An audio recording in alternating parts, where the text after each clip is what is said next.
Salut les Richman et les Richwoman. Alors, faut croire que finalement j'ai décidé de faire des vlogs. Donc ça c'est le vlog numéro 2. Euh, Hier soir je suis allé voir le film Mechanics, je sais plus quoi. Bref, un film d'action avec Jason Statham. Euh, C'était l'archétype du film d'action de base avec toutes les caricatures qu'on peut trouver. Le mec super musclé qui est capable de buter tout le monde sans jamais être égratigné, qui est jamais fatigué, qui est capable de sauter d'un funiculaire pour atterrir sur un deltaplane sur la baie de Rio, qui est capable de monter dans un gratte-ciel à Sydney pour démonter une piscine tout en réussissant à s'échapper, etc. Le mec qui est capable d'infiltrer une prison en Malaisie, de buter le taulier de la prison, etc. Enfin bref. Et en même temps, le mec qui, voilà, il y a une nana qui arrive, et c'était Lapa, et puis il sait que c'est Lapa, elle lui dit machin, etc. Mais du coup, il s'arrange avec elle, il lui dit t'inquiète pas, je vais tous les buter, etc. Et en même temps, il dit il lui raconte qu'il était orphelin, etc. Donc que c'est pas sa faute s'il est comme ça, et que son pire ennemi était aussi orphelin avec lui, enlevé par un éleveur d'enfants soldats, mais que lui il a réussi à s'échapper et que l'autre non. Donc là, on a tous les ingrédients. Il était dans la même situation que le méchant, mais lui, il avait le mental d'un winner. Et l'autre n'avait pas le mental d'un winner. Bref, la super production hollywoodienne faite pour vous complexer en fait. Vous voyez, un film comme ça, c'est impossible de pouvoir satisfaire tous les critères que, que satisfait le héros. C'est impossible, c'est littéralement impossible. Vous êtes obligé de vous sentir en situation d'infériorité par rapport à lui. C'est totalement impossible que vous puissiez vous sentir, ne serait-ce que son égal, et évidemment encore moins supérieur. Puisqu'il est plus fort que vous, il est plus malin que vous, il s'en tire toujours, il se tape la meilleure meuf du film, etc. Bref, c'est impossible d'être dans une situation telle que lui. Donc mon but en fait en faisant cette vidéo, c'était de réfléchir un petit peu à quel est l'intérêt de montrer des modèles qui sont totalement parfaits, inaccessibles et forcément donc pas humains, si ce n'est que rendre le spectateur en position d'infériorité psychologique. Et il y a un truc qui a été prouvé en psychologie, c'est que quand on est en situation de stress, en fait, le fait de consommer quelque chose, que ce soit d'acheter une boisson, que ce soit le fait d'acheter à bouffer, que ce soit le fait d'acheter un livre sur Amazon ou un gadget ou je sais pas quoi, ouais, ça nous réconforte. Donc en fait, c'est pas innocent. Parce qu'on retrouve ce genre d'intimidation psychologique dans les productions hollywoodiennes et dans les films qui sont présentés au cinéma ou à la télévision, c'est uniquement dans le but de vous faire consommer. Et on retrouve exactement ce même phénomène sur YouTube. Bah oui, sur YouTube, pourquoi est-ce que vous croyez qu'on voit tout le temps les youtubeurs qui sont parfaits, qui disent voilà, il faut que tu fasses ça, moi j'ai lu tel livre, etc. et qui sont tout le temps dans le positif? Pourquoi ils ont jamais des coups de mou dans leur vie, ils sont jamais le moral en berne, ils ont jamais des moments de faiblesse. Non, c'est pas possible. Donc c'est ça le truc. Le truc, c'est qu'il faut arrêter de se laisser berner par toutes ces supercheries.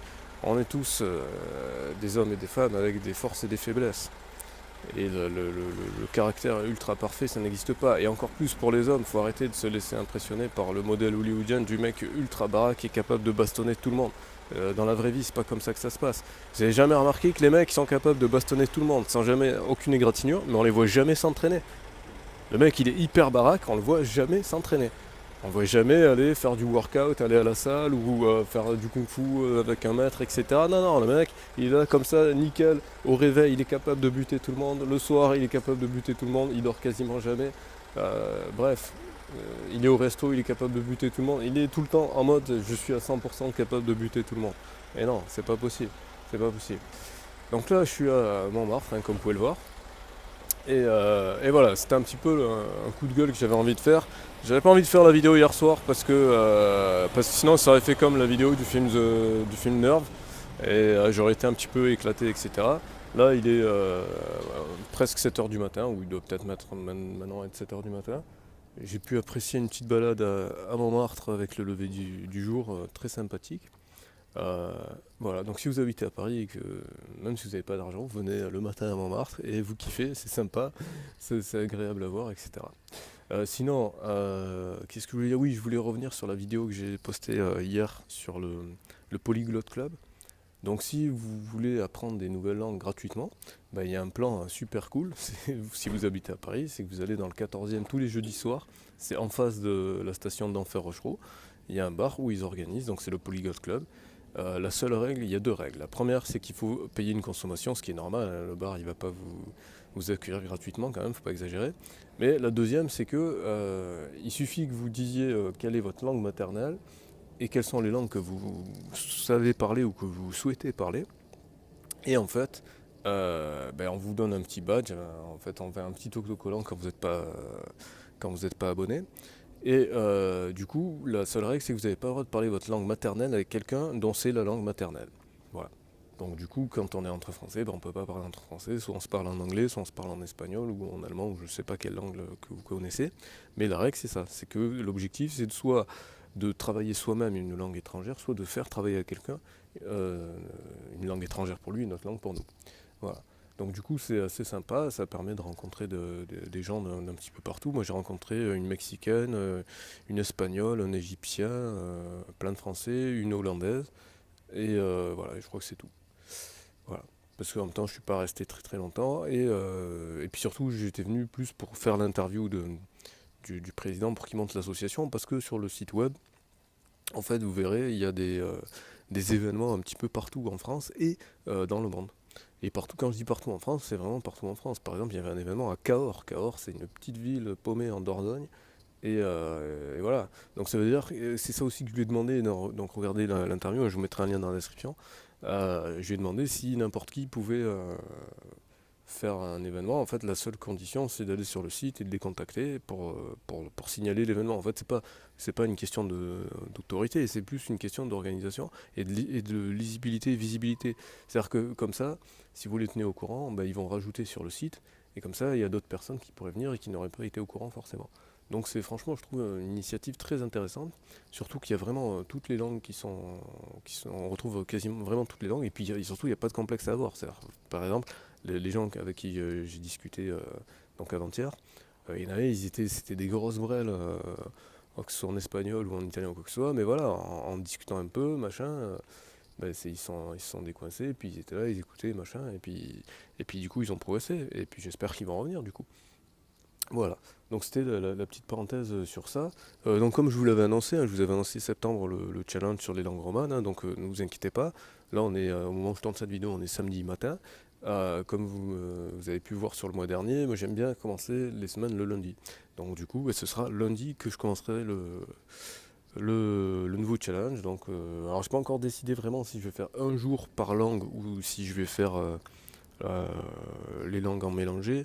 Je pense quand même que je vais faire un jour par langue, hein. J'ai déjà préparé des documents où je fais les langues mélangées. Je pense que ça sera pas mal en termes de synthèse, mais pas directement. Je pense que voilà. Mais du coup, je ne sais pas si je vais commencer par l'espagnol, par le portugais, par l'italien ou par le roumain, ou par le français du coup, parce que en fait, je vais faire espagnol, italien, portugais, roumain et français. Comme ça fera 5. Ça fera les 5 jours du lundi au vendredi.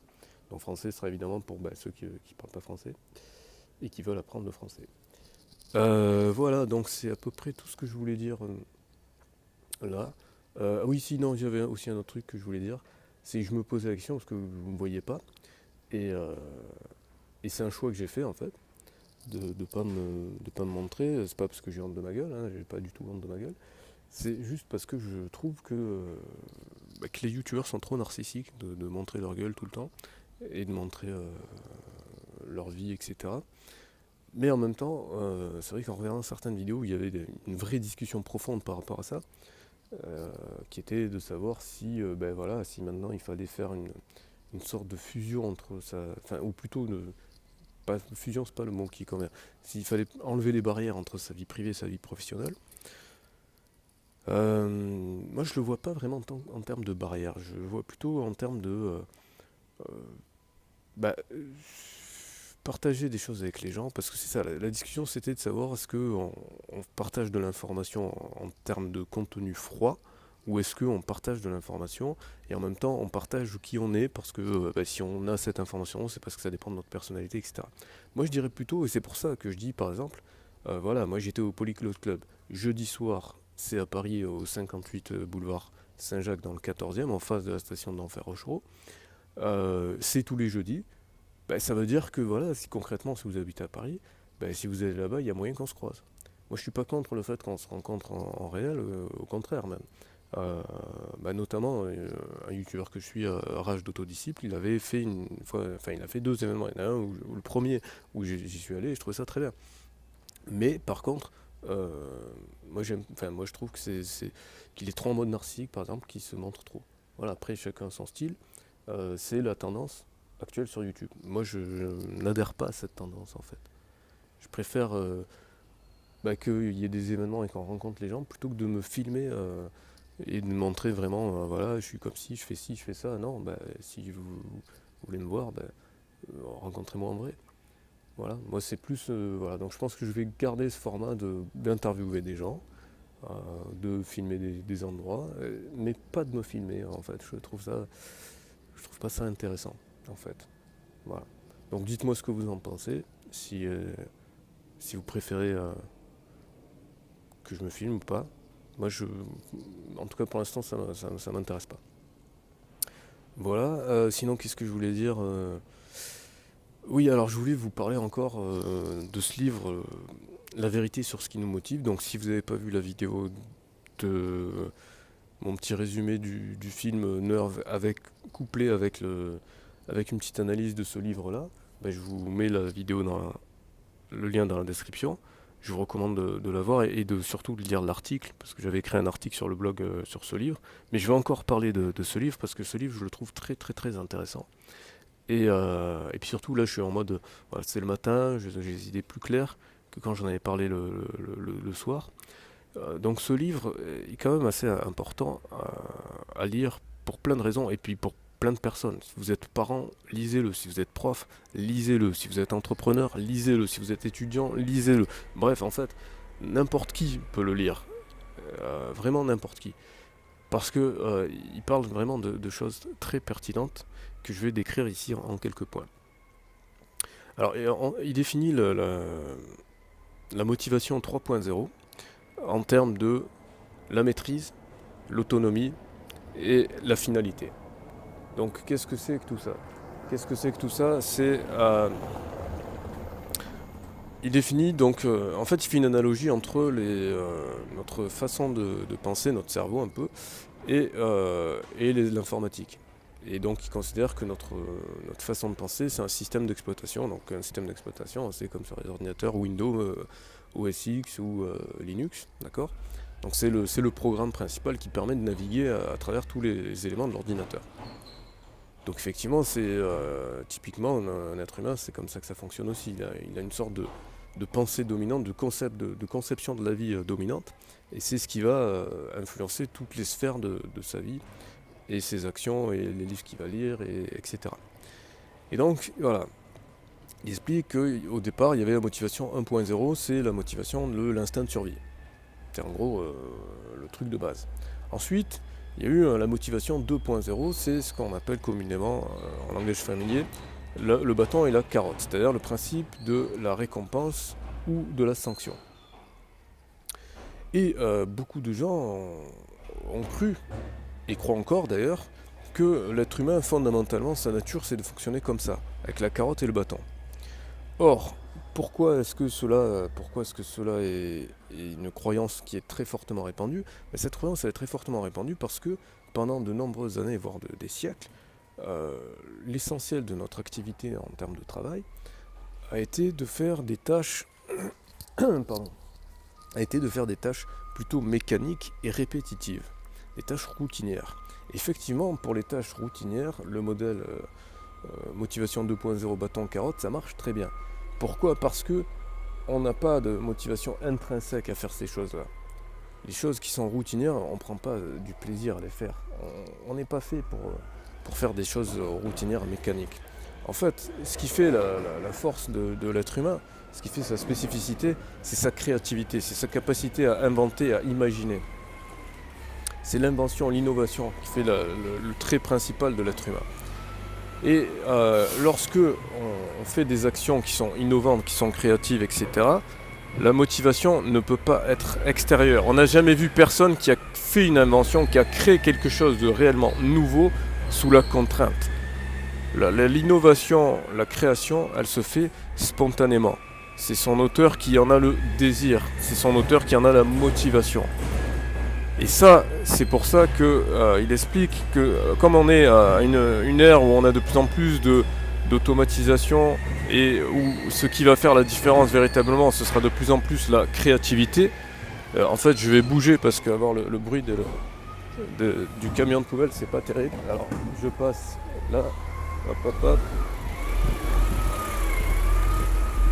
Donc, je disais, ce qui fait la spécificité de l'être humain, c'est cette capacité à innover, cette capacité à créer, cette capacité à imaginer, cette capacité à improviser en quelque sorte. Et pour ça, donc toutes les tâches qui sont créatives ne peuvent pas se faire sur commande, ou alors elles se font beaucoup moins bien. Donc c'est pour ça que le modèle 2.0 ne marche plus, le modèle le bâton et la carotte, ça ne marche pas avec tout ce qui est créatif, tout ce qui doit être innovant, qui doit venir d'une motivation intrinsèque, c'est-à-dire une motivation personnelle, une motivation de l'intérieur. Tiens, je vais filmer, ça va être sympa. Donc, c'est ce qu'il appelle le système motivation 3.0, c'est le système de motivation intrinsèque. Le système de motivation intrinsèque, donc, qui est plus pour les tâches créatives, créatrices, innovantes, etc. Eh bien, il est basé sur plusieurs études, et notamment celle de celui dont je n'arrive jamais à me dire le nom, je l'ai mis dans la description de l'autre vidéo, je vous le remettrai dans la description de cette vidéo, qui comme il est Mihaly, voilà, son prénom j'arrive plus ou moins à le dire, je ne sais pas si je le prononce correctement, je ne parle pas du tout hongrois, donc Mihaly, je ne sais plus comment, un truc bidule, qui est un des pères de la psychologie positive, et donc le père du fameux concept du flow. Le flow qui initialement il appelait expérience autolélique.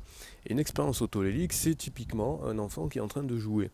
Un enfant qui est en train de jouer, et on est tous passés par là, parce que ça fait vraiment partie de la nature humaine, et c'est ça en fait la puissance de ce livre, et c'est pour ça qu'il est vraiment très important de lire ce livre, parce que ça nous remet à l'esprit quelque chose qu'en fait on a tous oublié, c'est que notre état naturel, c'est comme on est lorsqu'on est enfant, et comme on est lorsqu'on est enfant, on est quelqu'un de curieux, on est quelqu'un qui aime découvrir les choses, les gens, on est quelqu'un qui est sans préjugés, et on est quelqu'un qui prend du plaisir à l'instant présent, et qui prend du plaisir à l'action du jeu. Jouer, c'est une action qui est totalement noble, parce que c'est une action qui est pure, c'est une action où on ne cherche pas à faire ça pour obtenir quelque chose, on cherche ça parce qu'on aime faire ça. Et c'est ça, la motivation 3.0, c'est lorsque on cherche à faire des choses qu'on aime faire, et non pas parce qu'on va gagner de l'argent, non pas parce qu'on va gagner de la renommée. Comme par exemple quand je vous fais cette vidéo, je gagne 0 €, et c'est pas du tout mon objectif, je fais cette vidéo parce que je kiffe de faire cette vidéo, parce que ce livre-là, je l'ai vraiment très apprécié, et que j'ai vraiment très envie de partager avec vous, pour que vous puissiez ressentir ce plaisir que j'ai pu avoir à lire ce livre. Parce que je vous dis sincèrement, si vous lisez ce livre, vous allez ressentir du plaisir. Et non seulement au moment où vous allez lire ce livre, mais vous allez prendre plaisir à relire ce livre, parce que déjà ce livre, je l'ai lu 2 fois. Et vous allez prendre plaisir à mettre en place les conseils qui sont donnés dans ce livre. Parce que ce livre donne des conseils. Alors je ne vais pas vous faire des listes, parce qu'il fait des listes les 7 trucs, les 7 erreurs fatales du modèle 2.0, les 9 conseils lorsqu'on est parent. Bref, il fait tout un tas de listes là maintenant. Et là, j'ai pas envie de faire ça maintenant tout de suite. Je pense que je ferai des articles dans le blog qui en parlent. Mais voilà, là pour l'instant, c'était plus de parler de façon générale du livre, et de parler des concepts essentiels, et qui sont un petit peu, qu'on a peut-être un peu de mal à cerner. Et donc je vous le dis encore une fois, cette fameuse motivation intrinsèque, c'est vraiment le principe de réfléchir à quelles sont les actions qu'on fait parce qu'on aime faire ces actions, et non pas par désir de la récompense. Parce qu'il y en a qui disent, voilà, la motivation, ça repose sur 3 piliers, un besoin qu'on veut satisfaire, etc. Machin, et qui rentre plus ça dans le cadre de l'habitude. Non, la vraie motivation, c'est pas ça. Ça, c'est encore sur le schéma motivation 2.0. Je pense notamment à une vidéo que je vous mettrai dans la description Antoine Bonnevaison, où il parle d'un livre qui s'appelle, je sais plus, The Power of Habits. Donc ouais, mais ça c'est pas la vraie motivation, c'est pas du tout la motivation. C'est là où il dit oui, la motivation ça suffit pas. Oui, ça suffit pas parce qu'évidemment ce dont il parle, c'est des choses qui sont des tâches routinières. C'est des tâches qui sont dans le mode motivation 2.0. Alors évidemment, les tâches routinières d'Alian Pink, donc l'auteur de La vérité sur ce qui nous motive, ne dit pas qu'elles ne peuvent plus exister. Il ne dit pas il faut jeter à la poubelle le modèle 2.0. Il y a encore plein de tâches routinières. Et de toute façon, il y aura toujours des tâches routinières qu'il faudra faire. Donc dans ce cadre-là, évidemment, le modèle bâton et carotte, ça marchera toujours. Mais aujourd'hui, la tendance, c'est notre société du 21e siècle, en 2016, c'est qu'on est beaucoup plus porté sur le développement des activités créatives. Et donc là ça ne marche pas le modèle 2.0. Donc il faut vraiment repenser en profondeur ce modèle de motivation et passer au modèle 3.0. Et vraiment mettre beaucoup plus en avant la recherche de qu'est-ce qui motive les gens. Parce que chaque personne a forcément quelque chose qui motive. Et c'est ça en fait qu'il explique. Il explique que quand on est enfant, on est motivé par plein de trucs. Et après, progressivement, certains plus que d'autres d'ailleurs, on perd cette motivation et on bascule dans le schéma 2.0. Donc ça, et c'est pas immuable, c'est-à-dire que c'est pas définitif, c'est pas parce que on est dans le modèle 2.0, ce qu'il appelle les gens de type X qui cherchent la récompense, c'est pas parce qu'on est dans cet état d'esprit-là qu'on est obligé d'y rester. On peut très bien rebasculer en mode type I, c'est-à-dire type motivation intrinsèque. Et malheureusement, l'inverse est aussi vrai. On peut être de motivation intrinsèque. En fait, on est tous au départ de motivation intrinsèque. Et après, plus ou moins, on bascule dans le type X. Donc, voilà. Donc, c'était ça les choses dont je voulais parler là maintenant. Donc, posez-vous vraiment la question de quelles sont les choses que vous aimez faire juste pour elles-mêmes. Et une des expériences qu'il a fait, parce qu'il ne s'est pas contenté, Mihaly, je ne sais plus comment, il ne s'est pas contenté simplement de penser ça dans son coin, dans sa tête, etc. Non, il a fait une expérience, plusieurs expériences. Il a fait d'abord des expériences sur lui. C'était dans les années 70, donc ne souriez pas parce que c'est les années 70, il faut s'en rappeler. Il n'y avait pas internet, il n'y avait pas les téléphones portables, il y avait ce qu'on appelle les beepers. Alors, je ne sais pas si vous regardez des vieux films américains, vous allez voir ça. C'était un truc, en France ça s'appelait Tom Tom ou Tam Tam ou je sais plus quoi. Bref, non Tam Tam ça s'appelait Tam Tam je crois. Bref, c'était un appareil où, donc rappelez-vous, il n'y avait pas les téléphones portables. Donc les gens on les appelait sur ce truc-là. Et ils pouvaient recevoir le numéro qu'ils avaient appelé, et donc après ils allaient dans une cabine téléphonique, puis ils rappelaient le numéro. Donc c'était une sorte d'ancêtre du portable. Donc pour l'époque c'était très novateur, parce qu'il a acheté ça au moment où c'est sorti. Et ce qu'il avait dit, c'est qu'il avait demandé à des étudiants de l'appeler au hasard, un peu quand ils y pensaient, je crois à peu près 7 ou 8 fois dans la journée, à des moments différents. Et lui, il devait à ce moment-là faire une description de l'état dans lequel il était. Est-ce qu'il était dans un état de flow ou pas? Et c'est comme ça qu'il a pu commencer à essayer d'un petit peu décrire ce que c'est que l'état de flow. Et après, il s'est dit, plutôt que de le faire juste sur moi, je vais carrément le faire sur plein d'étudiants. Et donc, ils ont sélectionné des étudiants aléatoirement et ils ont donné un beeper à chacun et ils les ont contactés 7 ou 8 fois dans la journée de façon aléatoire, et à chaque fois ils devaient décrire l'état dans lequel ils étaient, ce qu'ils faisaient et quelle motivation ils ressentaient, etc. Donc comme cette expérience a duré un certain temps, ça a pu lui permettre d'avoir un certain nombre de données et donc de vraiment décrire ce qu'est le flow dans énormément de situations différentes.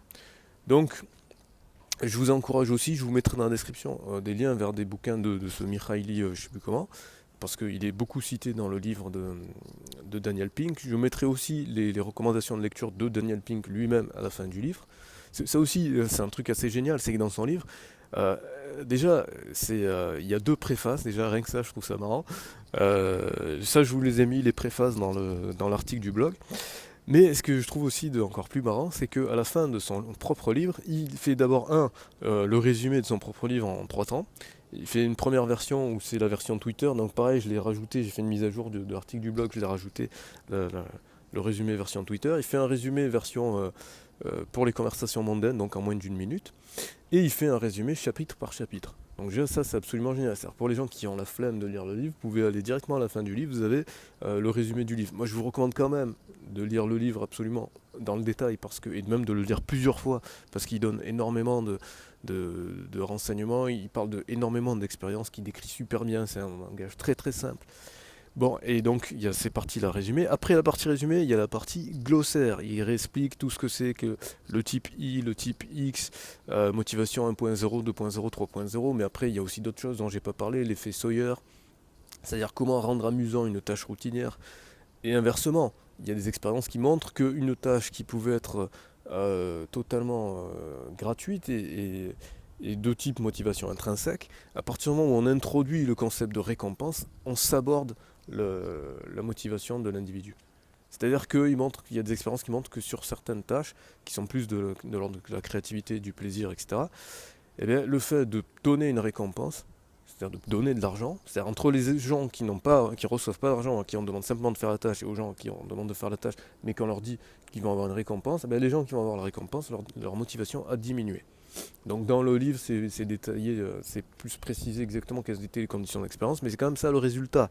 C'est-à-dire qu'il y a certaines activités pour lesquelles le fait de donner une récompense, ça diminue la motivation. Donc ça, c'est quand même ultra contre-intuitif, surtout par rapport à ce qui est véhiculé dans les médias et la société en général. Donc ça, donc voilà. Donc je disais, à la fin du livre, il y a 3 types de résumés. Il y a le glossaire qui explique toutes les expressions ou concepts qui sont utilisés dans le livre. Et après ça, il y a encore un truc que je trouve assez fabuleux, c'est qu'il y a l'auteur lui-même qui vous dit, bah écoutez, faut pas, au XXIe siècle, on n'est plus, c'est plus comme avant. L'auteur, il a peut-être le premier mot, mais il ne doit pas avoir le dernier mot. Donc il propose des questions ouvertes à se poser et surtout il dit aux gens, voilà, challengez-moi, dites ce que vous avez pensé du livre, critiquez-moi, etc. Donc c'est vraiment, je trouve, quelqu'un qui est très intéressant et qui gagne vraiment à être connu, ce Daniel Pink. Parce qu'il apporte vraiment, il met en application directement son concept dans son propre livre. C'est-à-dire qu'il ne se contente pas de vous dire, voilà, ça c'est la théorie que j'ai élaborée avec l'issue de mes recherches, etc. C'est qu'il la met directement en pratique. Voilà. Et il cite notamment, il remercie très fortement donc le Mihaly, je ne sais plus comment, et d'autres personnes aussi, dont je mettrai les noms dans la description.